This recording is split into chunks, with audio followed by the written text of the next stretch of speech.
Hello friends, welcome to our new mini blog. আজ Wednesday. আজ আমরা বাড়ি ফিরে যাব। দেখতে দেখতে কিভাবে যে 7টা দিন কেটে গেল বুঝতেই পারলাম না। আসবোই ভালো, আসা হয়ে গেলে না যাওয়ার দিনটাও যেন চোখের পলকে চলে আসে। তাও তো রেমাল সাইক্লোনের জন্য আরও 2টো দিন এক্সট্রা থাকা হয়ে গেল, না হলে তো সানডেই ফিরে যাওয়ার কথা ছিল। আজ ব্রেকফাস্টে গুড্ডু ম্যাগি খেতে চাইলো, তাই আমাদের জন্য বানিয়ে নিলাম ম্যাগি আর কফি। কালকের ফ্রেঞ্চ ফ্রাই কিছুটা বেঁচে গেছিলো, সেটাও গরম করে নিয়ে নিলাম সাথে। তারপর কিছু জামা কাপড় কেচে মেলে দিয়ে এলাম ছাদে। এখন বাজে সন্ধে 7টা। গুড্ডু শেষবারের মতো ওর ঘোড়ার গাড়িটায় চড়ে নিচ্ছে।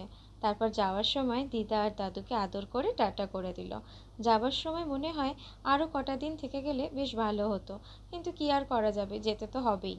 তোমাদের কাদের কাদের ফিরে যাওয়ার সময় এরকম ফিলিংস হয় আমাকে জানাতে ভুলো না কিন্তু কমেন্টসে।